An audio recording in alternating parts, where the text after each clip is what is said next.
Hi, it's Travis White with the Persuasive Communication Tip of the Week. In previous videos, we've talked about emotions and the fact that emotions last a long time.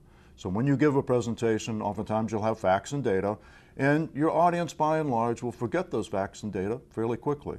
What they'll remember, and they'll remember for a long time, is how you made them feel. They'll remember the emotion, and remember that trust is based on emotion, and trust is the foundation of persuasion. In that context, I'd like to tell a story about my wife, Sue Ellen, and something that happened 10 years ago.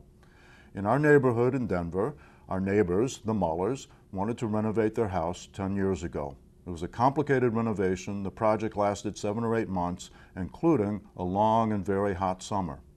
One day, my wife looked out the side window and she saw the construction crew working on the renovation. It was a very hot day. It was clear that the construction crew was suffering from the heat. My wife thought, these folks deserve a break. I'm going to take them some bagels and some ice water. So she organized a bag of bagels, a basket of bagels, some ice water. She took it out. She said, "You guys look like you're awfully hot. Would you like to take a break in the shade of the tree, have some ice water, have some bagels?" They did. They accepted the offer. They accepted the gift. They were very appreciative of Sue Ellen's thoughtfulness. So that was 10 years ago. A couple of weeks ago, we caught up with a friend of ours named Margaret. Margaret lives in a large apartment block in a condo, and she's thinking about renovating her condo.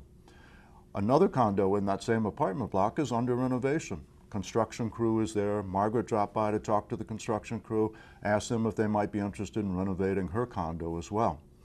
She asked them about their experience, what they had done in the past. They talked about this house and renovations here, and they mentioned they had renovated the Muller's house. Margaret said, "Oh, I know the people who live next door to the Mullers." The construction foreman said, "The bagel lady, the bagel lady." Margaret said, "What are you talking about?" He said, "A number of years ago when we were doing the Muller project, a lady came out and offered us bagels and ice water on a hot summer day. That was the lady who lived next door." And Margaret said, "You mean Sue Ellen White?" And the construction foreman said, "Yes, that's her. I remember her." So what did we learn from this? One, we learned that my wife is very thoughtful, but we knew that already.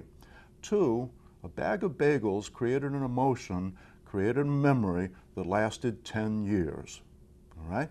So as we think about emotions, as we think about persuasion, as we think about building trust, let's think about the unexpected and how can we be thoughtful and build that trust even when we're not speaking to our audience, to our customers. So some of the things that we learned from the bagel story, doesn't cost a whole lot of money. Bag of bagels creates an emotion that lasts 10 years. Doesn't take a whole lot of time. Sue Ellen organized the bagels, delivered them. It probably took no more than 10 or 15 minutes. It's the thoughtfulness that counts. It's the fact that she thought about their needs and delivered something that spoke to their needs. So as we think about persuasion, oftentimes, and including in this series of videos, we talk about what happens during the presentation. It's also important to think about what happens before and after the presentation. If we can create positive emotions before and after the presentation, that will make our presentation more persuasive because it will build trust, it will build those bonds, it will build those emotions that last a long time. So remember, a bag of bagels can create an emotion, can create a memory that lasts for 10 years. Think about what you can do in working with your customers to build similar kinds of emotions, even when you're not in the midst of a presentation. That's the Persuasive Communication Tip of the Week. See you again next week.